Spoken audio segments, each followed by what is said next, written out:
Amém. Graças a Deus. Vamos abrir as nossas Bíblias, irmãos, em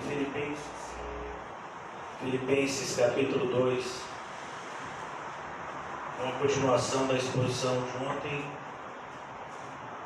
Nós meditamos tanto ontem quanto anteontem em Filipenses 2, 12 e 13, sendo que ontem nós fomos direcionados pelo Senhor a nos aprofundar um pouco mais naquilo que Paulo estava falando aqui, estudando o que de fato é perseverar na nossa salvação com temor e tremor, e vimos dois exemplos extremamente sérios, que é o exemplo de Pedro e Judas, mostrando como um estava de fato desenvolvendo a salvação com temor e tremor, enquanto que o outro não. E agora o apóstolo Paulo continua, e ele vai usar uma figura do Antigo Testamento aqui, para nos produzir um alerta na igreja em relação ao significado da palavra murmuração. No versículo 14, o apóstolo Paulo diz: fazei tudo sem murmurações e contendas, para que vos torneis irrepreensíveis e sinceros, filhos de Deus, inculpáveis, no meio de uma geração pervertida, corrupta, na qual resplandeceis como luzeiros do mundo, perseverando na palavra da vida, para que no dia de Cristo eu me glorie de que não corri em vão, nem me esforcei inutilmente. Amém? Vamos orar mais um pouco. Graças a Deus. Nosso Deus e Pai, nós estamos aqui em total fraqueza, dependência de Ti. Pedimos que o Senhor nos ajude na administração da palavra. Ajuda os meus irmãos também a ouvirem. Que cada um de nós aqui nessa manhã sejamos contados como solo fértil, que possamos receber essa semente e dar frutos respectivos. Aqui o apóstolo Paulo, eu intitulei a nossa mensagem de hoje de Perseverando Juntos pela Fé Evangélica. O apóstolo Paulo apresenta em alguns momentos a mesma analogia do Senhor Jesus, que a nossa caminhada na fé, ela é como se fosse a caminhada que os hebreus tiveram no deserto após a libertação. Ele usa esse exemplo, inclusive, em 1 Coríntios. E um dos pecados mais recorrentes daquele povo no deserto foi justamente a murmuração. Aquele pessoal, ele murmurava por qualquer coisa, ele murmurava por tudo. E nós, infelizmente, não temos sido diferentes. Nós nos queixamos de muitas coisas, quando na verdade deveríamos nos queixar apenas de uma única coisa, que é do nosso próprio pecado. E o apóstolo Paulo, então, ele diz: meus irmãos, fazei tudo sem murmuração, porque se tem algum ladrão da nossa alegria, com certeza é a murmuração. Uma pessoa pode cair e murmurar, uma pessoa pode cair e dar risada da sua queda. Qual a diferença de um para o outro? O coração. Uma pessoa pode perder o dinheiro e praguejar, outra pessoa pode perder o dinheiro e sorrir. Qual é a diferença? O coração. Todos nós passamos por lutas, todos nós, se de fato somos regenerados, como ele nos mostra aqui nessa passagem, nós estamos vivendo em um mundo, em uma geração pervertida e corrupta. E o grande problema da corrupção é que é contagioso. É como, por exemplo, um ponto de ferrugem. Se você não tratar aquele ponto de ferrugem, o que é que vai acontecer?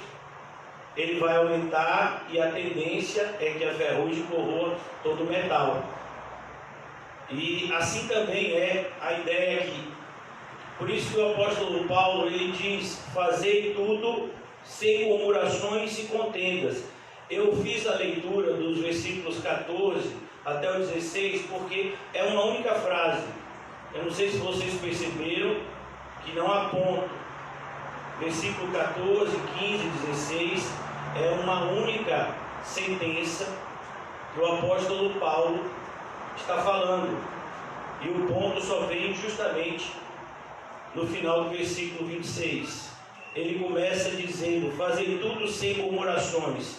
E ele termina dizendo: para que eu não me esforce inutilmente. Percebe, irmãos, que sempre entre o começo e o fim de uma sentença há uma conexão em relação àquilo que aquele que está escrevendo quer falar. Se nós estamos fazendo as coisas por meio de murmurações, elas têm se tornado inúteis. O fruto que provém de murmuração é um fruto podre. Inclusive Isaías vai falar isso no seu livro, essa mensagem da parte de Deus: eu criei os meus filhos, e ele faz analogia como uma vinha e diz: mas eles deram uvas bravas. A ideia de uvas azedas que não prestam para nada, nem para você comer, nem para você fazer suco, presta para nada. Então nós temos que tomar muito cuidado com as murmurações. E eu gostaria de pensar com vocês ao longo de algumas passagens da Bíblia. Abra comigo, por favor, em Êxodos 15, 24, para que a gente entenda um pouco mais profundamente o dano que a murmuração produz na nossa vida e a gente nem percebe. Êxodos 15, 24. Eu vou fazer a leitura a partir do versículo 22. O povo estava agora liberto de um cativeiro de 400 anos. E o povo se alegrou, e ele cantou. O cântico de Moisés está logo no capítulo 15. No início do capítulo 15 é o cântico de Moisés. Miriam está lá, irmã de Moisés, cantando junto com outras mulheres. E aqui, olha que coisa interessante, logo no versículo 22, irmãos. É como se nós estivéssemos aqui no louvor. E aí o louvor está muito bom, está maravilhoso, mas de repente a gente louvou e ficou um pouco com a garganta seca e vai até o bebedouro e não tem água. E aí a gente começa a murmurar: ah, não acredito, eu vim para a igreja e não tem água. Não é possível. Pelo menos devia ter comprado uma garrafa. Se faltou água aqui no bar, tinha que ter comprado uma garrafa. Às vezes isso é feito, isso é providenciável. Fez Moisés a partir de Israel.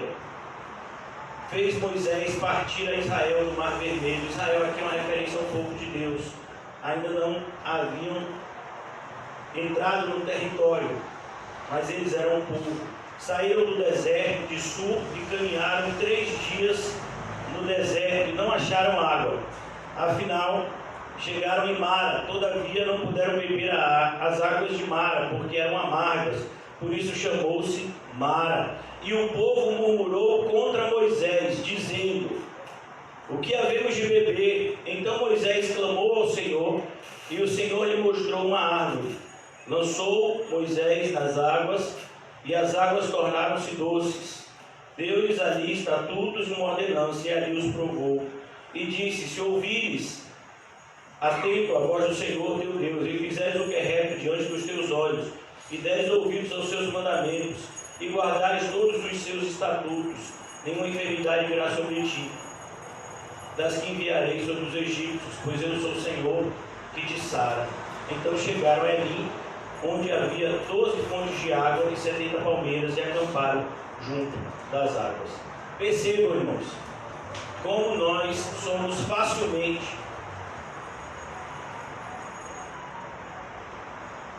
volúveis, né? Como nós mudamos facilmente da alegria para a tristeza. E o problema não é a tristeza, o problema é o que nos torna triste. Então o apóstolo Paulo, diante dessa verdade, pois ele sabia que essa maldade que habitava no povo israelita, habitava também nos cristãos. Afinal de contas, nós que somos regenerados, ainda temos que lutar contra o nosso velho eu, que muitas vezes é apresentado na Bíblia contra a nossa carne, que tenta de todas as formas se opor à vontade do Espírito, que agora habita em nós.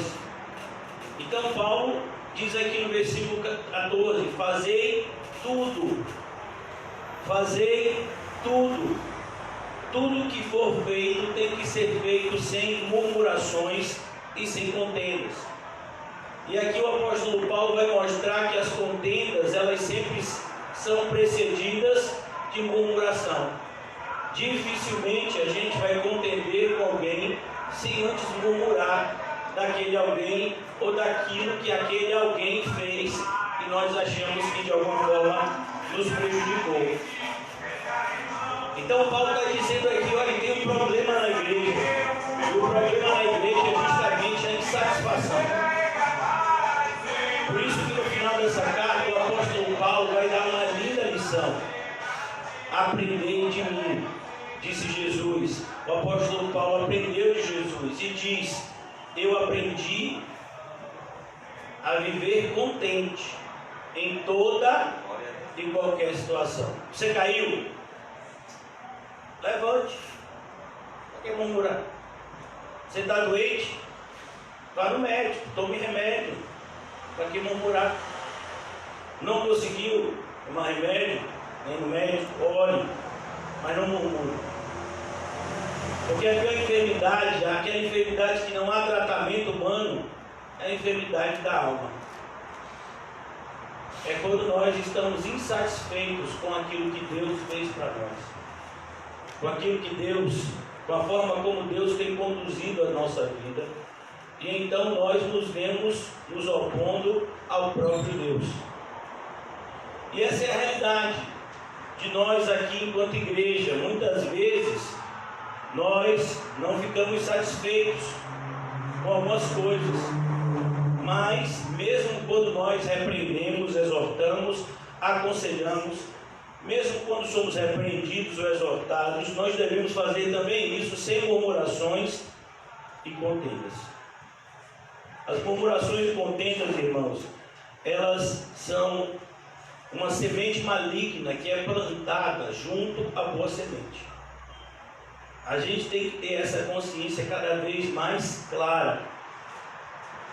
Por isso, se você não tem amor por Cristo, como nós vimos ontem, mais cedo ou mais tarde você há de vendê-lo. Foi isso que Judas fez. E a atitude de vender Jesus, a atitude de trair Jesus, não necessariamente nos remete ao dinheiro, mas nos remete a uma satisfação de alguma coisa que nós julgamos ser necessárias. Muitas pessoas traem Jesus por conta de vínculos emocionais. Por isso que o próprio Jesus disse: se você ama qualquer pessoa mais do que a mim, você não é digno de mim. Então aqui Paulo está relembrando essas pessoas que ele havia chamado. No versículo 1 de Filipenses ele diz: lutando juntos pela fé evangélica. Ele havia chamado aquela igreja para se unir em relação a um inimigo comum.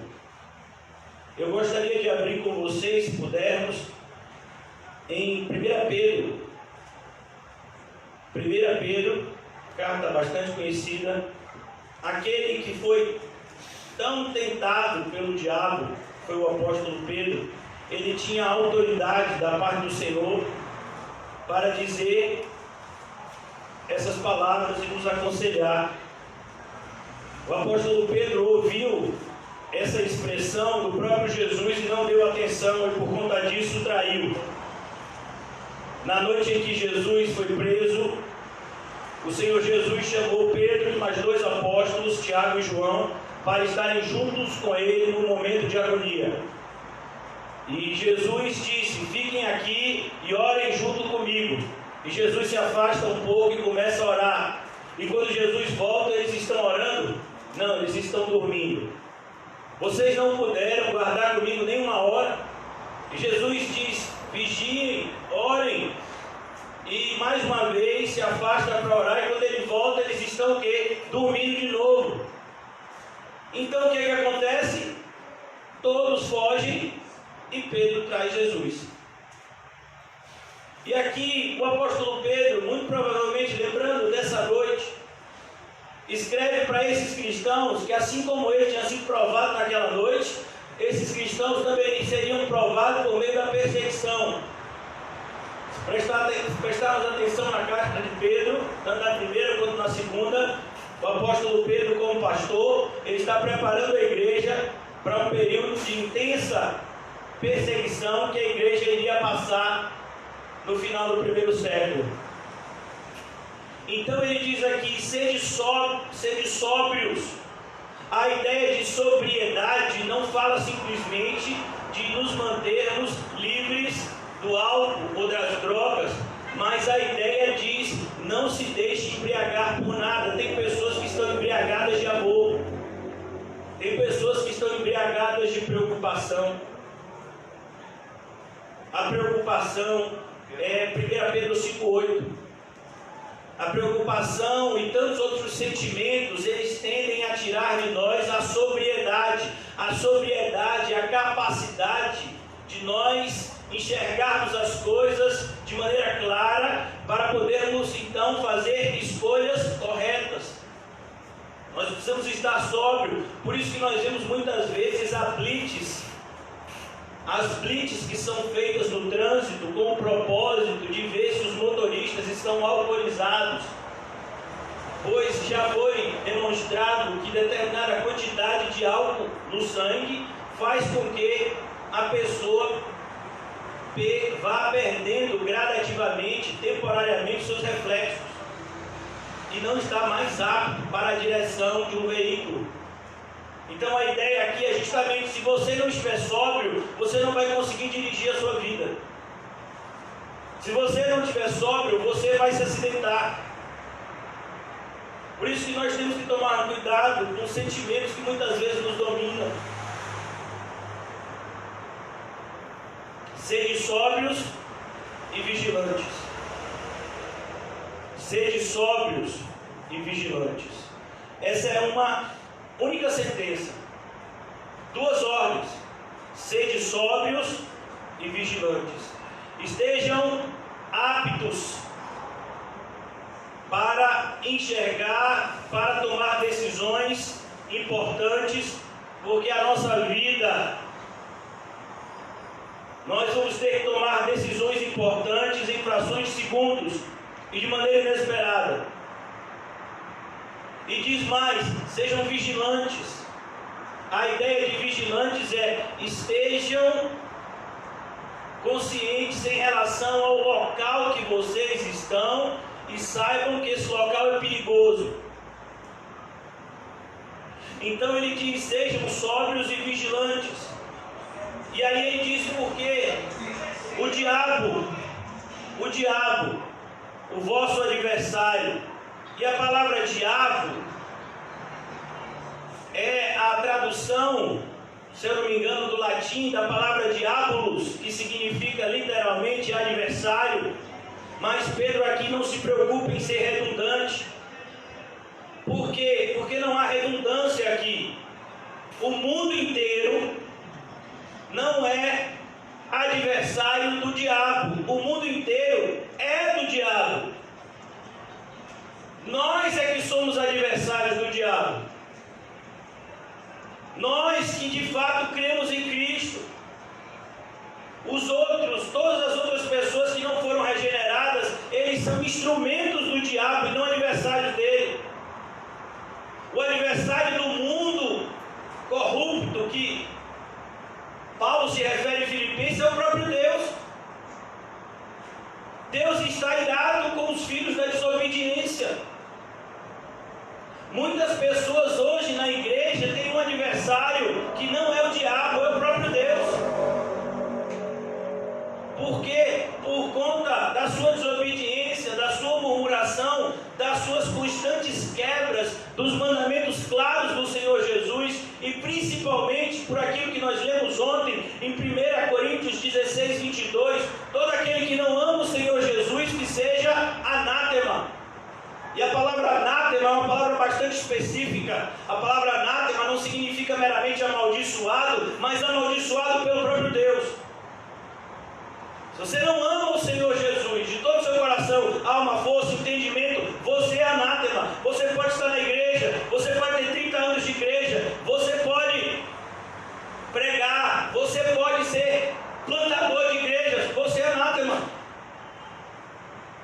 Então Pedro não está sendo redundante. Pedro está dizendo: se nós de fato somos igreja, regenerados, o diabo é o nosso adversário. Deus não é mais o nosso adversário. Glória a Deus por isso. Mas nós temos um adversário. No momento em que fomos reconciliados com Deus pelo Evangelho de Cristo, agora o diabo se tornou nosso adversário. E portanto nós devemos estar sóbrios e vigilantes para essa realidade.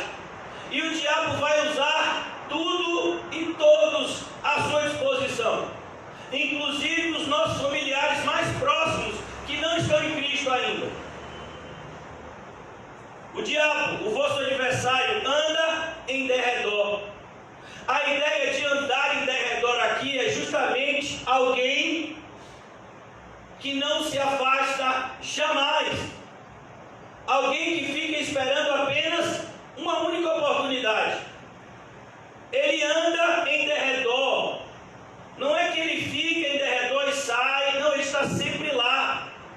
Ele anda em derredor como um leão que ruge procurando alguém para devorar. Você é regenerado, você é crente, você de fato acredita que tem fé em Cristo Jesus, você acredita que ama Jesus. Então, cuidado. Seja sóbrio, seja vigilante, porque o diabo, ele quer devorar vocês. E o apóstolo Pedro aqui vai usar uma afirmação que foi muito usada pelo apóstolo Paulo, para que você perceba que o Espírito que nos deu a Bíblia é um só. Ainda que ele tenha usado as mãos de vários homens, mas o Espírito é um só. A Bíblia é o livro de Deus, a Bíblia não é um livro de homens. A Bíblia é a fala de Deus para o seu povo. E ele diz aqui no versículo 9, diante dessa realidade da luta espiritual, ele diz: resistir-lhe. Resistir a quem? Ao diabo. Resistir-lhe firmes na fé. É a única maneira de lutarmos essa batalha, por meio das armas espirituais, como já aprendemos em 2 de Coríntios.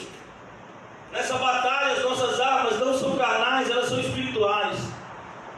Resistirem firmes na fé, certos de que sofrimentos iguais aos vossos estão se cumprindo na vossa irmandade espalhada pelo mundo. Todos os cristãos verdadeiros espalhados pelo mundo passam por problemas semelhantes aos nossos. Toda a igreja verdadeiramente bíblica, ela tem problemas financeiros. Porque a grande maioria das pessoas não tem nenhuma generosidade com os verdadeiros crentes. Elas têm muito mais generosidade com o mundo. Elas têm muito mais generosidade com a sua própria vida. Elas usam muito mais os recursos financeiros para a sua satisfação do que para o avanço do reino de Deus, para a glória de Deus. Todas as igrejas espalhadas pelos 4 cantos do mundo, os cristãos sofrem por problemas de saúde. Aqui mesmo a gente vai ver de um cristão que ficou doente na carta de Filipenses. Todos os cristãos espalhados pelos 4 cantos do mundo, eles sofrem por meio de oposição de dentro e de fora. E Pedro está dizendo: é o mundo que a gente vive. Então, agora voltando para a nossa carta de Filipenses, entende, irmãos? Porque Paulo está falando: fazem tudo sem murmurações e contendas, porque as murmurações e contendas é o meio pelo qual o diabo encontra de entrar na igreja e produzir destruição. Vamos imaginar um cenário, vamos imaginar que aqui seja um aprisco de ovelhas. Todos vocês são ovelhas, eu quero acreditar nisso, embora já tenha percebido que alguns não são. Mas vamos imaginar que aqui todos são ovelhas.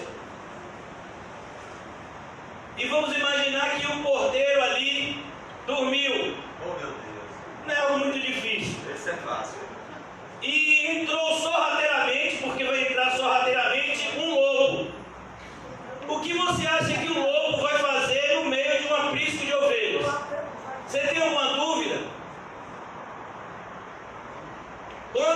der conta, já é o quê? Algumas ovelhas mortas.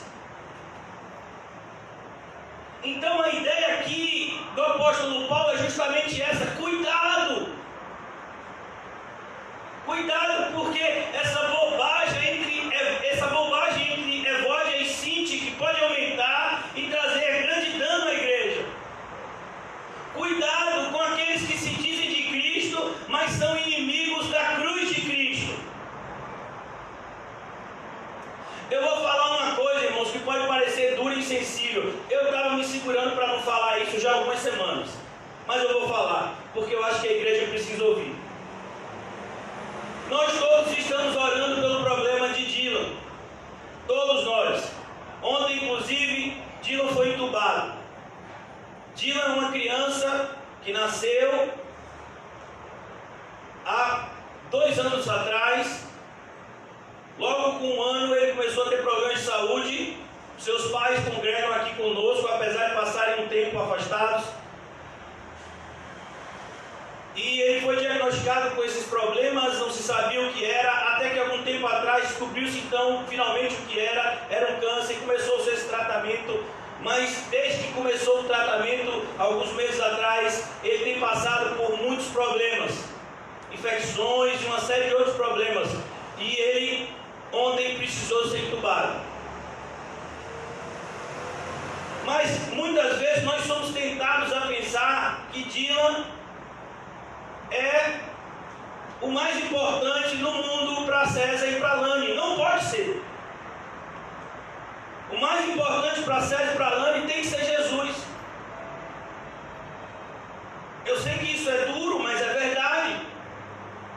É por isso que algumas pessoas do nosso meio dizem: pastor, eu me afastei um pouco por causa do meu filho, do meu neto, da minha neta, disso aqui, disso dali, do meu marido. Meu filho, você não está se desculpando, você só está se culpando. Porque quando você diz isso, você está dizendo que essa pessoa é mais importante do que Jesus na sua vida. Nós vamos continuar orando por Dylan, nós vamos continuar orando por César e por Lani, mas principalmente para que eles entendam que o mais importante na vida deles é se manterem firmes na fé. Firmes na fé. Nós vivemos em um mundo, irmãos, que quer nos convencer que todo mundo vai para o céu. Não, não vai. A maioria vai para o inferno. A maioria vai para o inferno. A maioria da igreja evangélica vai para o inferno. Essa é a verdade. Se tiver qualquer dúvida, eu lhe aconselho: leia o Novo Testamento. Não é comigo não o seu problema, é com a Bíblia. Leia o Novo Testamento de maneira séria e diga para mim se lá a ideia que Jesus nos apresenta de maneira clara: muitos são chamados, poucos são os escolhidos. Todas as vezes que se fala de salvação, a porta é estreita; de condenação, a porta é larga. Mesmo no livro do Apocalipse, a ideia é essa mesma. Diante das demonstrações de ira de Deus, o povo não vai se arrepender. Lá em Apocalipse está claro. E a gente vê isso hoje. Você não vê ninguém se arrependendo, ninguém mudando de vida. Muitos estão aqui hoje, nessa manhã, apenas cumprindo um ritual religioso. Não tiveram qualquer batalha, não estão passando por nenhuma batalha. E se estão passando por batalha, é contra Deus e não contra o diabo. Mas Paulo diz para aqueles que verdadeiramente tinham desejo de serem fiéis: fazei tudo sem murmurações nem contendas. Não pode ter murmurações, não pode ter contendas. Se você quer sair, saia. João já disse: muitos sairão do nosso meio, porque não são dos nossos. Mas se for para ficar, tem que ficar para somar, para lutar junto pela fé evangélica. Não existe nenhum soldado no quartel que não esteja com alguma função para desempenhar. Fazei tudo sem murmurações nem contendas. E ele continua: para quê? Qual o propósito? Vos torneis irrepreensíveis, porque as murmurações e contendas nos tornam o quê? Repreensíveis. Mas meu irmão, você murmura de tudo, por tudo você procura uma confusão. Ah, mas eu sou assim mesmo. Não, mas não pode ser. Você tem que se tornar irrepreensível e sincero. Perceba, aquelas pessoas que murmuram e que procuram contendas, normalmente são pessoas que não são sinceras. A ideia de contenda aqui é algo que você faz por trás. Olha, eu não estou gostando da maneira como o pastor tem abordado determinadas situações, estou muito satisfeito com a igreja, não estou pensando até em sair. Essa foi a realidade de muitos durante esse período de pandemia. Alguns, inclusive, colocaram isso em prática. Então, isso que é contenda é a disseminação dissimulada, com o propósito único de tentar trazer destruição à igreja. Mas desde já é importante entendermos que a igreja é indestrutível. Que quando um falso crente sai da igreja, isso não é mal, isso é bom. A Bíblia diz que toda árvore que meu pai não plantou, ele mesmo a arrancará. O Senhor Jesus, ele só fez milagres, se você prestar atenção no Evangelho, milagres positivos. Pessoas que estavam enfermas foram curadas, pessoas mortas foram ressuscitadas, pessoas famintas foram alimentadas. Mas tem um milagre que Jesus fez que nos assusta. É um milagre que Jesus faz. Talvez seja o último milagre. Pouco antes da sua morte e ressurreição, ele olha para uma figueira e ele procura naquela figueira frutos e ele não acha. Então ele amaldiçoa aquela figueira. E aquela figueira se seca desde a raiz. E no outro dia, isso era de tarde, eles estavam se recolhendo. No outro dia, os discípulos passam pelo mesmo lugar e vem aquela figueira bonita, cheia de folhas, toda ressequida e morta. E isso é um alerta para nós, irmãos. Não adianta ter folhas se não tivermos frutos. Não adianta dizer que somos evangélicos, carregar a Bíblia, ler a Bíblia, orar, se a gente não tem a disposição de viver o Evangelho. Não adianta, porque Jesus está vendo tudo. Para que vos torneis irrepreensíveis e sinceros? Seja sincero. Você efetivamente quer seguir o caminho de Jesus? É um caminho doloroso. Ele disse que você teria que carregar uma cruz para percorrer esse caminho. Antes de iniciar esse caminho, você deveria renunciar a tudo. Nós temos que tomar o cuidado com uma palavra, irmãos, que nos nossos dias parece ser uma qualidade, mas para Jesus essa palavra não é qualidade, mas essa palavra é uma adjetivação ruim, é um defeito. Tolerância com o erro. Se você acha que eu estou sendo intolerante, então leia Apocalipse, principalmente a carta à igreja de Tiatira. Tenho, porém, contra ti o tolerares. Que essa mulher, que assim mesmo se diz profetiza e não é, estimule os meus filhos ao pecado. Tem coisas que Deus não tolera e nós não podemos tolerar também. Pecado no meio do povo. O apóstolo Paulo vai falar, por exemplo, em 1 Coríntios, daquele homem que se relacionava com a mulher do seu pai e o povo não estava fazendo nada, o povo estava tolerando. E Paulo diz: Jesus não tolera esse tipo de comportamento.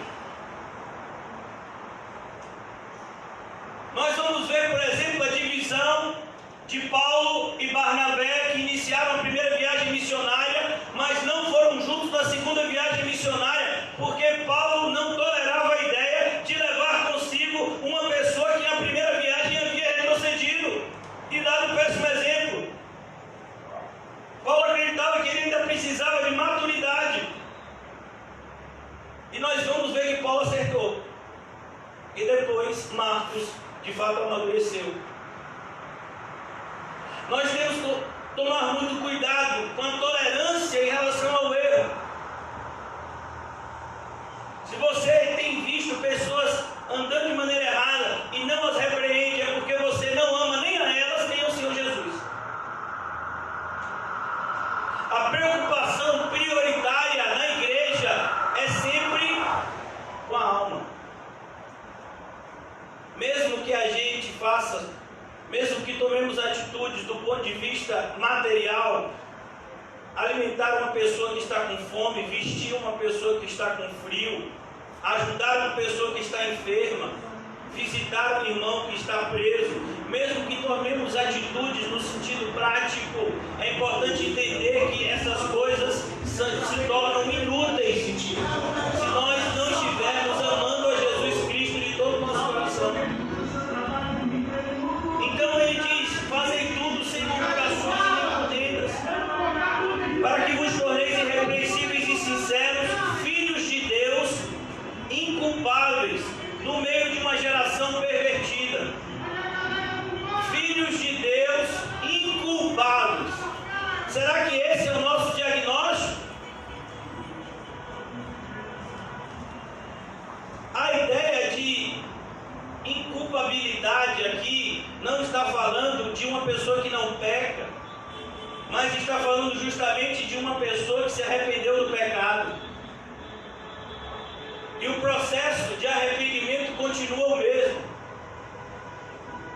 Todo aquele que confessa e deixa. Um dos exemplos mais claros de arrependimento na Bíblia é o de Zaqueu. Zaqueu estava numa mesa de jantar, numa casa provavelmente grande, porque a Bíblia diz que ele era um homem riquíssimo. Depois daquela noite ele não era mais. E você já sabe por quê. Ele disse no meio do jantar: metade do que eu tenho eu darei aos pobres. Ele percebeu que o dinheiro na vida dele não era bênção, era maldição. E a outra metade eu vou usar para restituir 4 vezes mais todo aquele que eu defraudei. Zaqueu estava confessando o seu pecado. Ele havia defraudado várias pessoas, cobrando impostos a mais. Ele confessou o seu pecado. Mas nós vemos muitas pessoas que não confessam o seu pecado, muitas vezes ficam com raiva quando são descobertas, muitas vezes justificam o seu pecado e muitas vezes dizem que pecaram, mas não têm qualquer tipo de arrependimento, não demonstram qualquer arrependimento em relação a isso. Que diferença, irmãos, dos ninivitas na época de Jonas, que fizeram um jejum de 40 dias, se vestiram de pano de saco e cinzas, por conta da consciência dos seus pecados. Nós vemos pessoas que são capazes de trair a Jesus e voltar no outro dia como se nada tivesse acontecido. Sabe quem fez isso, irmãos? Judas. Nós vimos ontem no capítulo 26 de Mateus que Judas foi ter com os principais.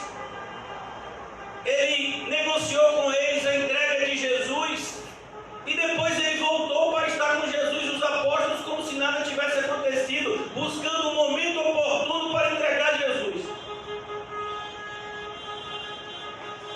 Todo aquele que confessa e deixa alcança misericórdia, mas aquele que encobre as suas transgressões jamais prosperará. Paulo fala: nós precisamos ser irrepreensíveis, sinceros, filhos de Deus. Olha que coisa, irmãos, filhos de Deus. Você precisa entender que, independentemente dos seus laços consanguíneos, o laço mais importante na sua vida deve ser aquele que te une a Cristo. Eu sei que isso é algo muito difícil de se fazer na vida prática, mas não é porque é difícil que nós não vamos fazê-lo. É como Jesus disse que nós devemos tratar o pecado, como nós devemos tratar o pecado. É o teu olho, tem que arrancar. Não, eu vou tentar passar um colírio, eu vou tentar fazer isso. Não, tem que arrancar. É a tua mão, tem que cortar. Então aqui Paulo está nessa mesma linguagem. Vocês são filhos de Deus. Vocês são filhos de Deus, então ajam como filhos de Deus. Nada e nem ninguém pode te impedir de se entregar completamente ao Senhor que te salvou. Tanto são as histórias da Bíblia, irmãos, mas cada vez mais os exemplos bíblicos, os exemplos da história da igreja têm se tornado raros aos nossos dias. Nós vivemos em um mundo que nos ensina muito mais acerca do humanismo do que o cristianismo. E muitas pessoas que estão na igreja, elas são humanistas e não cristãs. Humanismo, essa filosofia que você tem nem sabe. Essa filosofia, esse meio de vida em que o homem está sempre em primeiro lugar. Então faça bem ao seu próximo, trate bem o seu semelhante, ajude aquele que tiver com necessidade. Os espíritas também falam isso. Os islâmicos também dizem que tem que fazer caridade. Os ateus também dizem isso. Mas o cristianismo não. O cristianismo coloca Cristo e este crucificado no centro do universo. E todo aquele que não ama o Senhor Jesus, anátema. Então ele diz: inculpáveis no meio de uma geração pervertida e corrupta. Sabe quem é essa geração pervertida e corrupta? O seu pai, a sua mãe, os seus filhos, os seus irmãos, todas as pessoas que muitas vezes nós amamos, mas elas não estão em Cristo. Elas fazem parte dessa geração. Aí realmente a gente está no meio de uma geração pervertida e corrupta. Aí a gente se lembra daquele ator que fez uma cena feia, a gente se lembra daquele outdoor feio, a gente se lembra daquele político que foi pego fazendo alguma coisa ligada à corrupção. Realmente, essa geração. Não, eu estou falando de gente próxima a nós, que você ama, mas é uma geração pervertida. E aí? Você vai continuar passando a mão na cabeça? Sabe o que o Antigo Testamento diz? E eu quero abrir lá, Deuteronômio 13. Eu já li algumas vezes esse capítulo, mas eu tenho para mim que nunca ninguém entendeu aqui. Mas eu vou ler de novo. Deuteronômio capítulo 13.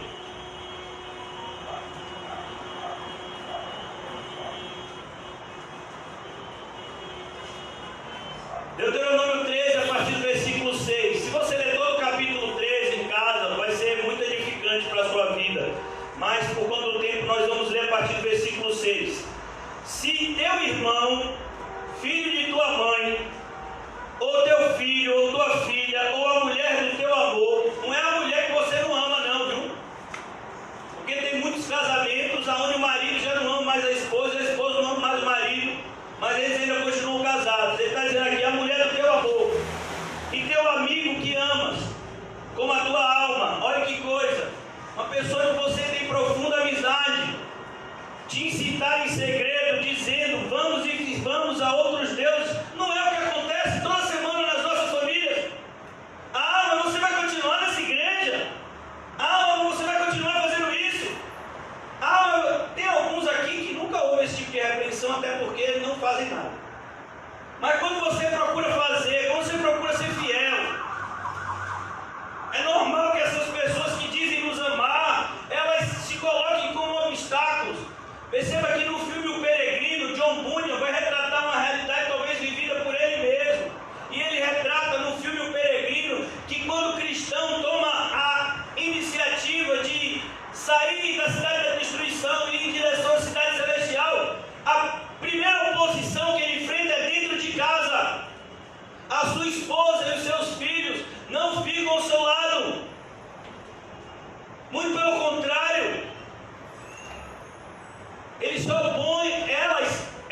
sua esposa e os seus filhos se opõem fortemente a ele.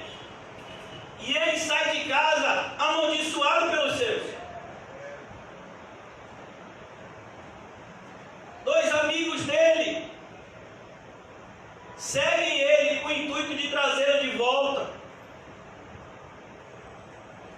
Então olha o que diz aqui, versículo 6: vamos e sirvamos a outros deuses. Qual é o Deus que essa geração quer que a gente sirva? O Deus que é o nosso próprio ventre. Fique em casa, assista o culto pela internet, deixe de ir nessa igreja, vá para outra igreja melhor, que o pastor seja uma pessoa mais equilibrada. A Bíblia não é assim, você não tem que sentir, você não tem que fazer tudo como está escrito aqui, ninguém faz, só os santos. Pelo menos é o que os católicos pensam. Por isso que estão todos eles condenados ao fogo eterno. Armas. Aquele que você ama, ele vai te incitar em segredo, dizendo: vamos e sirvamos a outros deuses. Teu marido, tua esposa, vai dizer: que é isso? Pleno final de semana vai para a igreja? Não, vamos aproveitar aqui o sol, vamos fazer alguma coisa diferente.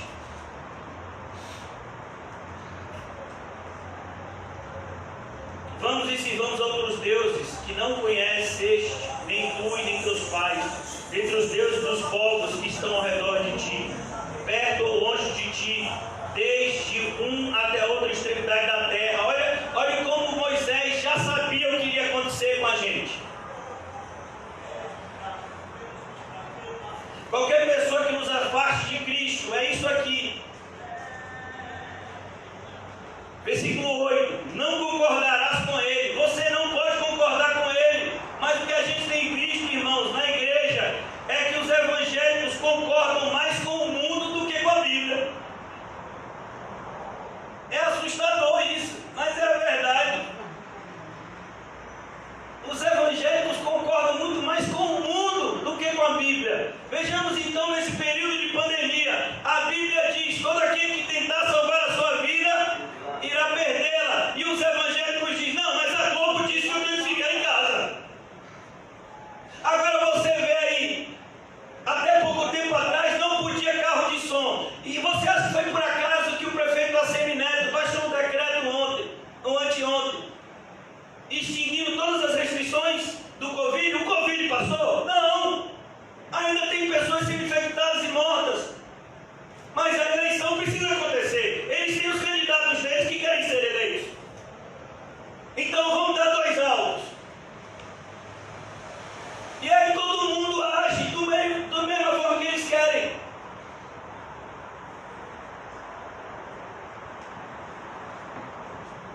E depois, o insensato ainda sou eu. Acabou o Covid? Não acabou não, meu filho, ainda está aí. Mas a eleição tem que acontecer, por isso que está passando esses carros de som que antes estavam proibidos. Existia um decreto municipal que o único carro de som, a única sonorização que poderia passar era que avisasse a respeito da pandemia. Mas esse decreto foi revogado. Quando? Agora. Esse é o mundo que a gente vive. E tem gente evangélico que diz que ouve mais o mundo do que a Bíblia. Não concordarás com ele, nem o ouvirás, não olharás com piedade. Não pode olhar com piedade para quem está fazendo erro e não quer se arrepender. A pessoa não quer se arrepender. Você já falou, está errado isso.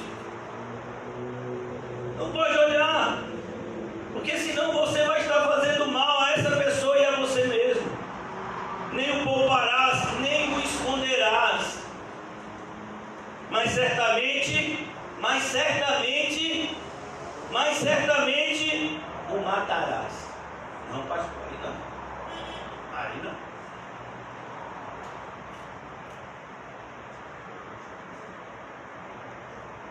A tua mão será a primeira contra ele para matar, e depois a mão de todo o povo.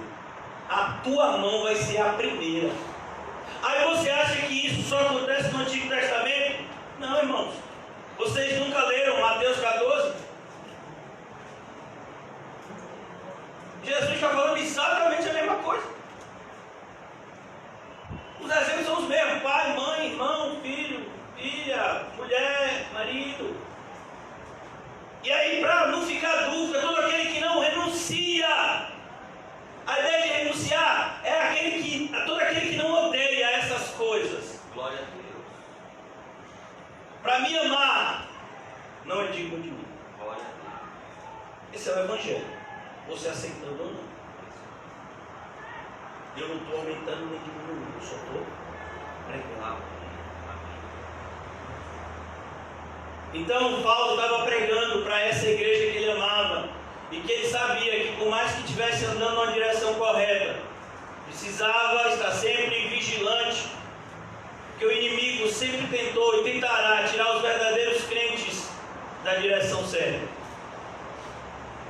E ele vai dizer, voltando agora para Filipenses, já caminhando para a nossa conclusão de hoje: para que vos torneis irrepreensíveis, versículo 15 do capítulo 2 de Filipenses 2,15, onde nós estamos. Para que vos torneis irrepreensíveis e sinceros, filhos de Deus inculpáveis, no meio de uma geração pervertida e corrupta. Pervertida. O que é a palavra perversão? A palavra perversão, irmãos, ela significa justamente fazer uma coisa contrária àquilo que deveria ser feito. Perverter. É você ir numa direção contrária que você deveria ir. Daí a palavra pervertido. É aquele que procura fazer coisas que não são corretas. A geração que a gente vive é essa geração. É uma geração anticristã, anti-Deus, antibíblica, anti-igreja. Uma geração onde o dinheiro tem falado mais alto do que a Deus. Mas ele diz: cuidado. Vocês, no meio dessa geração pervertida e corrupta, vocês têm que resplandecer como luzeiros. Olha a dificuldade. Não é só manter-se incorruptível, mas é manter a luz acesa. Para que algumas dessas pessoas que são corruptas e pervertidas, se alcançadas pela graça de Deus, arrependam-se e sejam salvas e sejam discipuladas por nós que somos a igreja. Nós não podemos salvar a ninguém, mas podemos pregar o Evangelho que salva e discipulá-los no caminho da salvação. E nesse processo de pregar e discipular, nós temos uma tarefa muito mais difícil, que é dar um bom exemplo. Irmãos, é o que diz o apóstolo Paulo: sede meus imitadores, como eu sou de Cristo. Fala isso na carta aos Coríntios. E nessa carta ele vai dizer a mesma coisa no capítulo 3. Vocês têm que imitar aqueles que andam de maneira correta e não aqueles que estão andando de maneira errada no nosso meio. Cuidado com isso. Tantas pessoas nesse período de pandemia usaram pregações e sermões de outros pastores para justificar as suas atitudes de distanciamento da igreja, as suas atitudes de covardia, as suas atitudes de avareza. Elas usam determinados exemplos que são maus exemplos. Na terceira carta de João, capítulo único, versículo 11, ele diz que nós devemos imitar o que é bom, não o que é mal. Imite o que é bom, não o que é mal. Ah não, mas Pedro traiu Jesus e no final ele se salvou. Eu vou trair Jesus, então eu vou ser salvo. Por que você não imita Pedro quando Pedro disse que queria ser crucificado de cabeça para baixo? Por que você não imita Pedro quando o Sinédrio ameaçou Pedro de morte e ele disse: ainda que vocês querem me matar, vou continuar pregando o Evangelho, e deram uma surra em Pedro? Por que vocês não imitam Pedro assim? Isso que ele fez. Mas quer imitar Pedro no momento que ele traiu Jesus? É como tem gente que você não imita Sansão no momento em que ele mata os filisteus e ele também morre junto. Mas quer imitar Sansão naquilo que não deveria, que é quando ele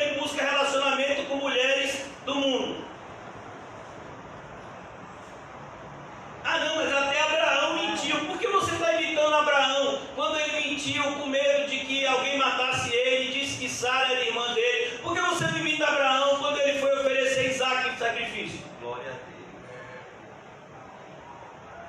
A gente vive no meio de um povo que usa a própria Bíblia para se justificar. É assustador. É verdade. Você vai repreender uma pessoa, a pessoa vai abrir, ah não, mas fulano fez isso, fulano foi para o céu.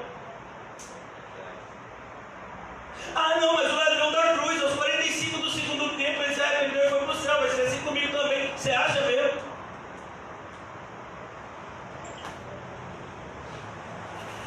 Então ele diz que nós não temos simplesmente que sobreviver, nós temos que viver como luz e sal.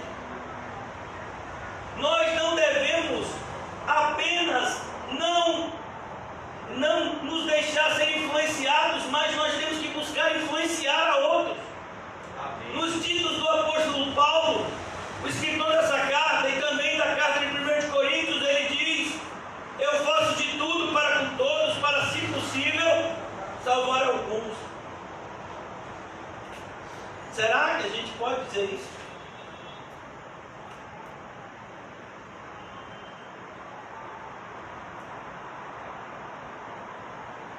Na qual resplandeceis como luzeiros no mundo. Como é que a gente pode ser luz no mundo? Ele diz aqui, graças a Deus, a gente não precisa conjecturar. Preservando a palavra da vida. Você tem que preservar a Bíblia, meu filho, mesmo quando a Bíblia te incomoda.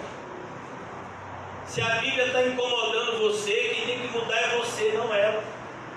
Não é a Bíblia que tem que se acomodar à nossa realidade, mas é a gente que tem que se acomodar à realidade da Bíblia. Então a gente vive num mundo onde cada vez mais tem surgido pregadores que são mestres nessa arte de adequar a Bíblia à vida pecaminosa dos evangélicos atuais, a ponto de nós estarmos vivendo num país onde os evangélicos apoiam políticos assassinos, políticos que já foram descobertos em sua corrupção mais de uma vez, mas são apoiados pelos evangélicos. Nós vivemos numa geração em que as pessoas não se preocupam com a pessoa de Cristo, com o sangue precioso que verteu naquela sexta-feira fatídica, mas elas se preocupam muito mais em manterem a sua consciência cauterizada, tranquila. Não, eu sou uma pessoa que teme a Deus. Como assim você teme a Deus? Você está vendo a vida que você vive? Se você teme a Deus,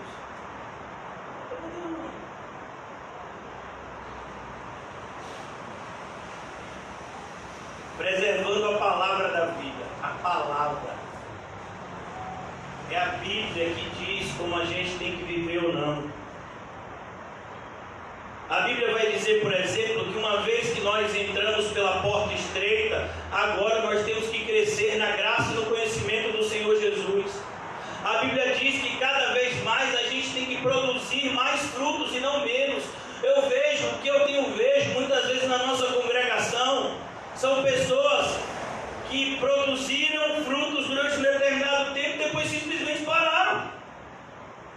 Ou então retrocederam por situações pontuais na sua vida particular, quando na verdade, irmãos, não, você está sendo provado e você está sendo desafiado a produzir mais frutos ainda, mesmo em meio às constantes dificuldades. É isso que a Bíblia diz. Ainda que a sua justificativa seja totalmente aceita pelo mundo, ela não vai ser aceita por Deus. Porque o maior de todos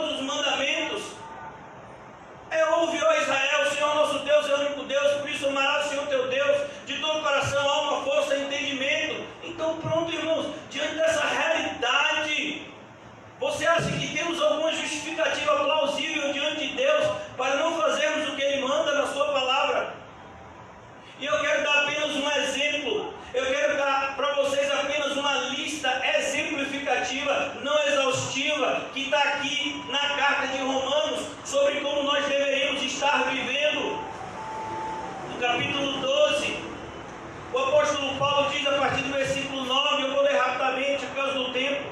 Eu disse a vocês, é só uma lista exemplificativa do que nós deveríamos estar crescendo e não retrocedendo. O amor seja sem hipocrisia. Oh meu Deus, cada vez mais o amor tem se tornado hipócrita. Detestai o mal, deteste o mal. Você tem que detestar o mal. Você tem que ter um ódio santo por aquilo que é mal, apegando-vos ao bem. Amai-vos cordialmente uns aos outros com amor fraternal, preferindo-vos em honra uns aos outros. Olha como nós deveríamos nos tratar na igreja. No zelo, não sejais remissos. O zelo em relação às coisas de Deus. Não sejam negligentes, é isso que ele está dizendo aqui. Sejam cada vez mais zelosos. Sede fervorosos no espírito, fervor espiritual. Às vezes a pessoa pergunta por que José e eu, a gente prega assim gritando. Certo? Fervor espiritual, irmão. Eu acredito naquilo que eu estou falando. Senão eu não estava falando. Serem fervorosos no espírito, servindo a si mesmo. Servindo a si mesmo? Servindo ao Senhor. Qual o serviço você tem feito ao Senhor? Regozijai-vos na esperança. Que esperança? A esperança é ir para o céu, meu filho, é uma só. Toda vez que ficar difícil aqui na terra, olhe para o alto e lembre-se que sua casa é lá no céu. Que aqui é só um tempo. E aí você não murmura. Regozijai-vos na esperança. Sede pacientes na tribulação. Pacientes na tribulação. Na oração, perseverantes. Compartilhai as necessidades dos santos. Aqui é brincadeira, né? Aí a gente acha que compartilhar a necessidade do santo é a gente pegar um quilo de feijão na nossa casa que está para vencer e trazer para a igreja. Olha, eu estou compartilhando a necessidade do santo. Tá bom. Compartilhar a necessidade do santo é fazer o que Barnabé fez. Ele pegou o campo, vendeu e trouxe, colocou aos pés dos apóstolos, para que não faltasse nada na igreja e nem faltasse nada para aqueles que seriam enviados para a igreja, pela igreja, pelo mundo.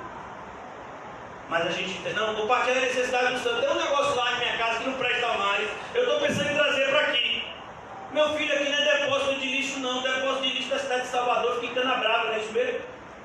Acho que você errou de endereço.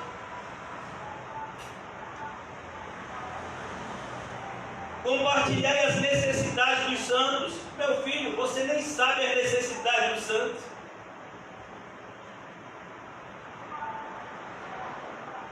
Praticai a hospitalidade.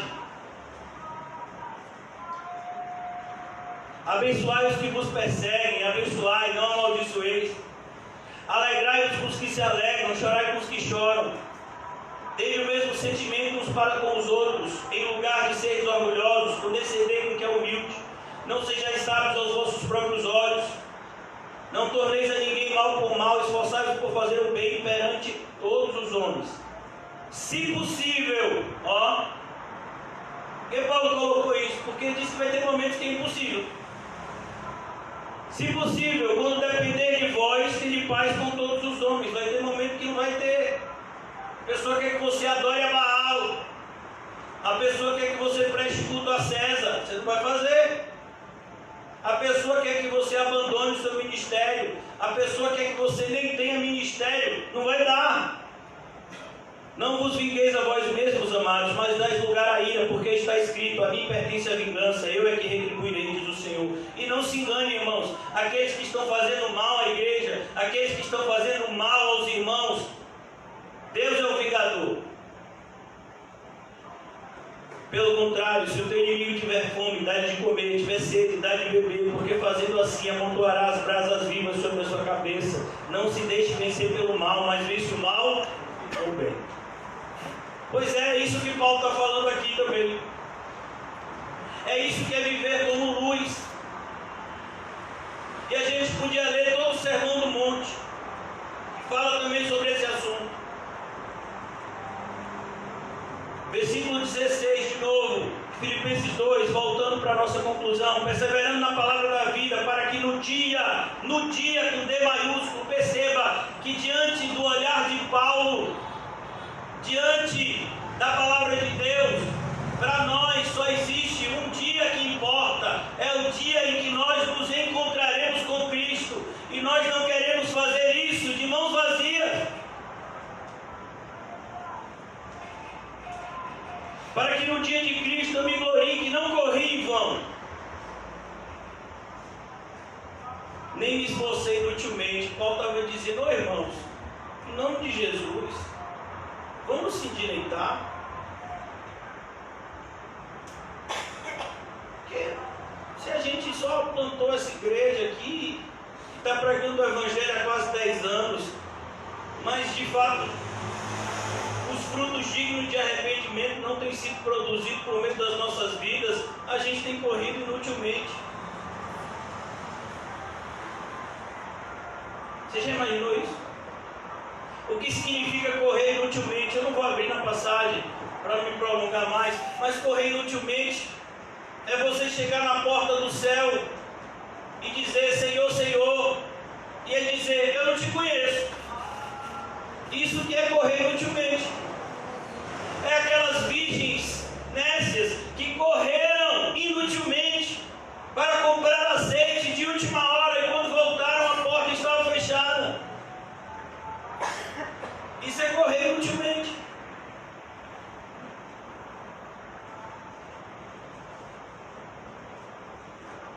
Entretanto, mesmo que seja eu oferecido por libação, perceba, Paulo não seria morto nessa primeira prisão, segundo nos aponta a tradição cristã. Mas Paulo, que disse que desejava ser solto para ir ver os irmãos, ele disse isso antes na carta.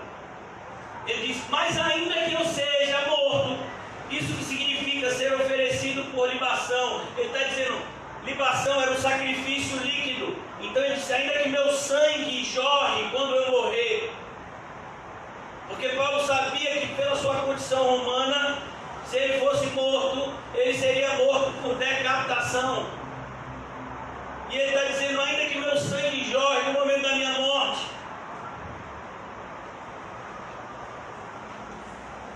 entretanto, mesmo que eu seja oferecido por libação sobre o sacrifício e serviço da fé. Mas por que Paulo seria morto? Pelo serviço da vossa fé. Porque ele estava servindo.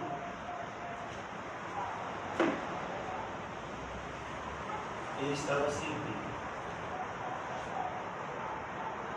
Aí ele diz aqui: ainda que eu seja morto, mas que eu tenha certeza que vocês de fato estão crescendo na graça e no conhecimento do Senhor Jesus, alegro-me.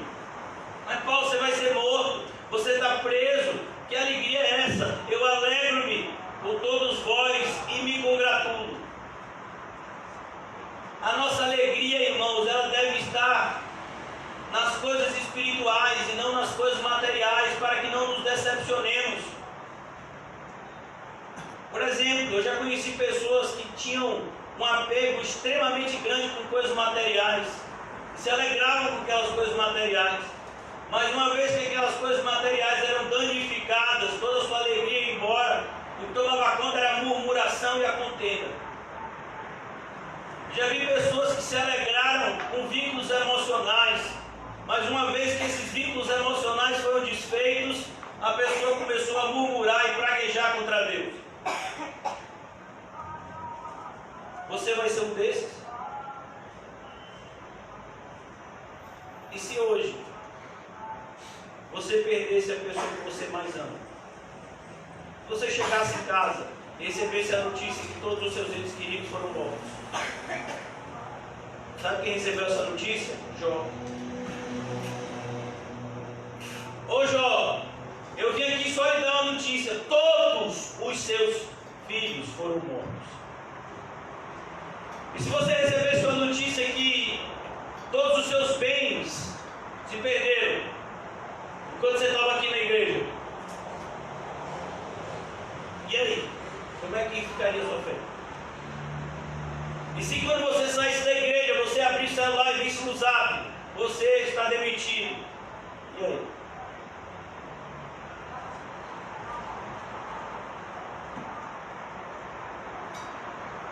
Alegro-me com todos vocês e me congratulo. Se alegrar, irmãos, diante de circunstâncias temporais é fácil.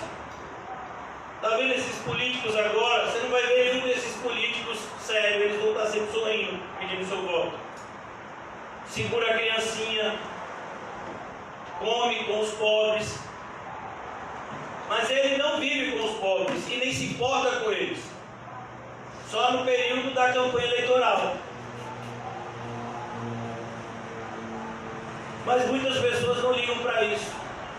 Assim como não ligam pelo fato de que esse pastor que muitas vezes você tem dado tanta atenção, esse pastor da televisão, do YouTube, ele não está nem aí para você. É por isso que ele está dizendo essas mentiras. Assim vós também, pela mesma razão, alegrai-vos. Paulo está dizendo: do jeito que eu estou alegre aqui na prisão, eu quero que vocês se alegrem. Porque fazer a obra de Deus sem alegria, a gente vai evangelizar no sábado. E eu peço que só vá ao evangelismo aqueles que efetivamente têm certeza da sua fé por Jesus Cristo. Porque evangelismo não é brincadeira, evangelismo é a ponta da lança. Assim vós também, pela mesma razão, alegrai-vos e congratulai-vos comigo. Perceba que Paulo começou essa sessão falando de murmuração e terminou falando de alegria, porque são opostos entre si. Então ele está dizendo essa manhã para mim e para você que a murmuração que há entre nós morra, para que a alegria em Cristo viva.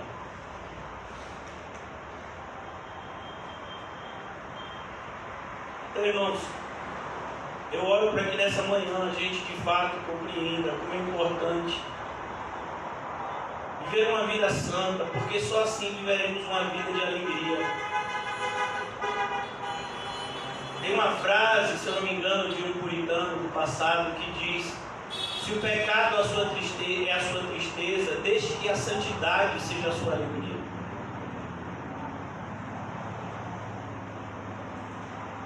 Eu queria pedir que os irmãos já começassem a preparação para a ceia.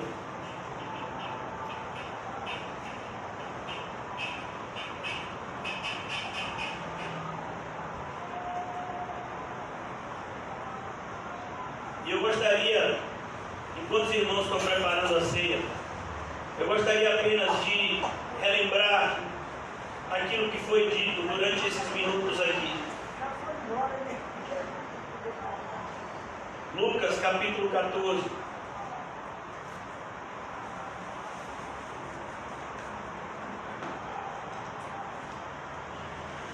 Versículo 26. Se alguém vem a mim e não aborrece a seu pai. A gente vai ceiar agora. E você sabe o que a ceia significa? Que Jesus foi fiel até a morte e morte de cruz. Aquele que é Deus, Paulo já tinha falado isso em Filipenses, no início do capítulo 2, não tomou como usurpação ser igual a Deus, mas se destituiu de toda a sua glória, vivendo em forma humana, e como forma humana foi servo, e como servo foi humilhado, tratado como malfeitor, sendo condenado injustamente a ser crucificado por nós, de tal maneira que Deus o exaltou, e deu um nome que está acima de todo nome. É isso que nós estamos aprendendo aqui em Lucas 14. esse que tem um nome que está acima de todo nome, ele olha para você e diz: se você está vindo a mim nessa manhã, você está vindo a mim nessa manhã, e não aborrece a seu pai, mãe, mulher, filhos e filhas, irmãos e irmãs, e ainda a sua própria vida, não pode ser meu discípulo, não pode. A ideia de aborrecer aqui é a ideia de amar menos. Você não pode amar mais essas pessoas do que a Cristo. Não pode, você não pode. É isso que faz um Judas, é isso que faz um Demas, é isso que faz um Saul, é isso que faz um Caim. E eu digo mais uma vez, não imiteis o que é mal. E qualquer que não tomar a sua cruz, irmãos, a cruz é uma sentença de morte, e vier após mim, não pode ser meu discípulo, não pode, não dá, não tem condições, não é discípulo. De maneira que aquelas pessoas, obrigado meu irmão, que se afastaram no período da pandemia e retornaram sem arrependimento sincero, não são discípulos de Cristo, não são discípulos.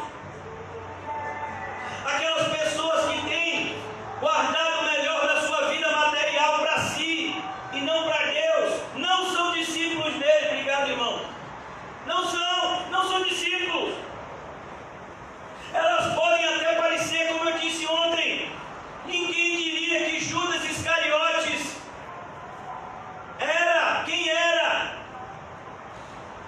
Até o último momento ninguém fazia diferença entre Judas e Pedro, entre Judas e João, entre Judas e qualquer outro dos apóstolos. Muito pelo contrário, talvez para muitos Judas fosse o mais sério dos apóstolos, porque a ele foi dada essa importante função de ser tesoureiro do grupo. Não, Judas é o tesoureiro. Tanto que quando Judas se ausenta para ir buscar os soldados para prender Jesus, os próprios apóstolos não desconfiaram que Judas estava fazendo isso, mas eles acharam que Judas estava indo comprar alguma coisa. Pô, rapaz, Judas é tão trabalhador, a gente está aqui na ceia, comendo e bebendo com Jesus aqui, e Judas o bichinho, rapaz, porque o tesoureiro vai ter que sair para comprar umas coisas. Ô Judas, coitadinho. E você acha que Paulo quis dizer quando falou em 2 Coríntios que os ministros de Satanás se disfarçam de ministros de justiça? O que você acha que Jesus quis dizer com lobos que se disfarçam de ovelhas? O apóstolo Pedro diz isso na sua segunda carta, porque assim como no passado surgiram no meio do povo de Deus falsos profetas, surgirão no nosso meio falsos mestres que introduzirão dissimuladamente heresias destruidoras. Por isso, irmãos, é importante, diante do sangue do corpo de Jesus, refletirmos sobre o momento da nossa morte. A gente pode enganar todo mundo aqui na terra, a gente só não engana a Deus. As pessoas podem fazer o nosso enterro e ter a convicção que a gente está no céu e você acordar no inferno. É sua consciência essa manhã, diante de tudo aquilo que foi apresentado. Como está você espiritualmente? Quem é você a sós com Jesus? Porque no momento da sua morte vai ser você e eu. E aí não vai adiantar. Nenhum desses políticos vai estar com você.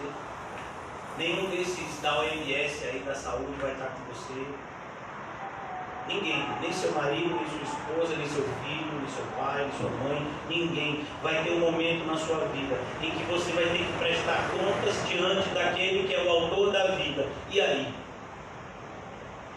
Você enganou todo mundo durante muito tempo, mas vai chegar um momento em que você vai estar diante daquele que tem olhos como chama de fogo, e aí não vai dar mais para enganar.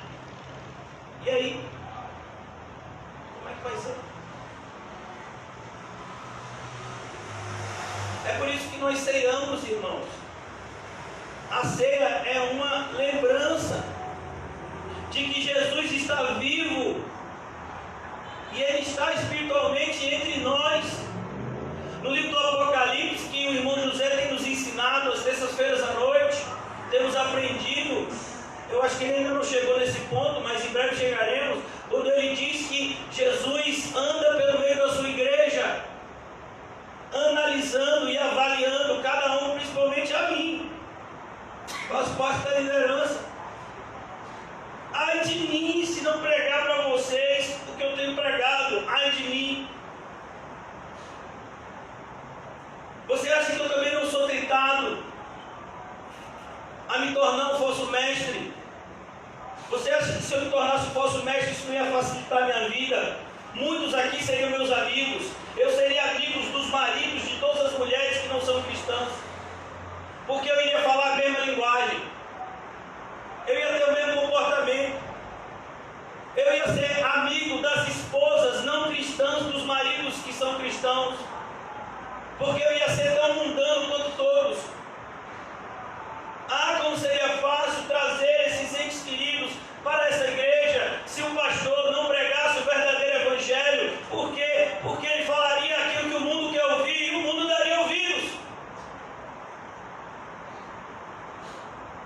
Mas não foi isso que Deus escolheu para mim, graças a Deus. Aleluia. Que eu seja rejeitado por muitos aqui na terra e aceito no céu. É o que eu desejo para mim e para você. A nossa rejeição terrena, muitas vezes, é a confirmação da nossa aceitação celestial. Glória a Deus. Jesus foi rejeitado pelos seus próprios irmãos. Jesus foi chamado de maluco pelos seus familiares. Jesus foi chamado de endemoniado pelos religiosos. Jesus foi condenado à morte como o pior dos malfeitores. Eles preferiram Barrabás, um assassino, ser solto do que o próprio Jesus. E você acha que a nossa vida vai ser diferente? E se a nossa vida está sendo diferente, você acha que a gente está seguindo o mesmo caminho de Jesus? Será que é possível seguir o mesmo caminho de Jesus sem renunciar a tudo, carregar a sua cruz? É isso que o cristianismo moderno tem tentado nos convencer,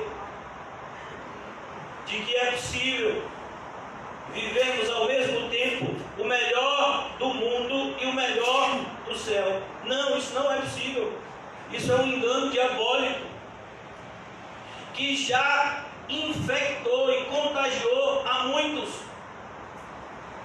que se dizem religiosos, mas não são, que se dizem cristãos, mas não são, porque não renunciaram, não tomaram a sua cruz e não seguem a Jesus.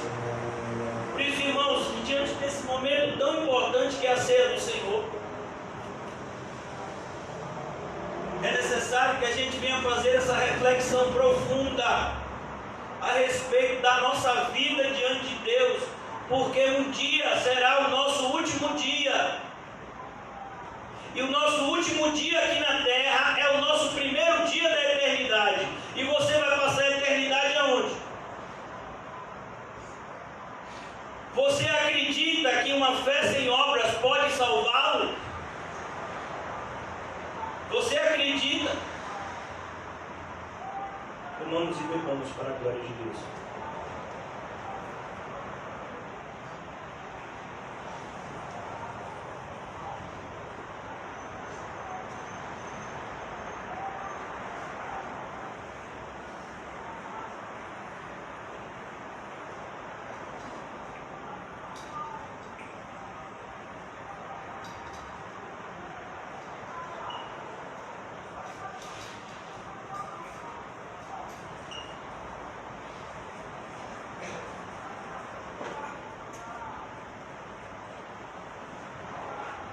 ao nosso amado Deus e Pai, diante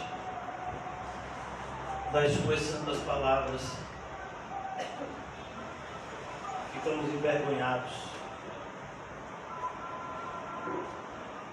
constrangidos,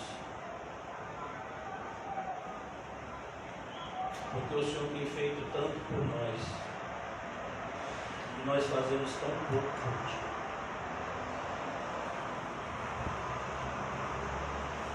Ó Deus, nós temos amado as pessoas de maneira errada. Nós temos tratado ao Senhor de maneira errada.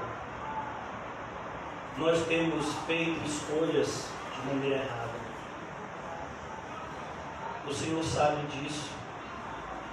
E pela Tua graça, nos convenceu também acerca disso. Ó Deus, a Tua graça que nos convenceu a respeito dos nossos erros, também nos conceda poder para abandoná-los, Senhor. Nessa manhã possamos sair dessa nossa reunião santa em Teu nome transformados. Não apenas impactados emocionalmente, mas transformados espiritualmente. Se nós estávamos na direção errada, Senhor, coloca-nos na direção certa. Que nós sejamos para Ti, como os filhos da mão do guerreiro são flechas. Que nós sejamos para Ti flechas e o Senhor possa apontar para o alvo que o Senhor assim achar melhor. Ó Senhor, ajuda-nos a abandonar essa vida centrada em nós e vivermos uma vida onde o centro seja o Senhor. Livra-nos, ó Pai, dos enganos do mundo evangélico, que tem tentado nos convencer que um evangelho sem cruz produz salvação. Ó Deus, tantos são os que têm se levantado para pregar uma fé sem obras, e muitos chegam a dizer que falar acerca das boas obras significa negar a salvação vicária. Não, Senhor. Ajuda-nos a entender que aquele que salva também santifica, Senhor. Ó Deus,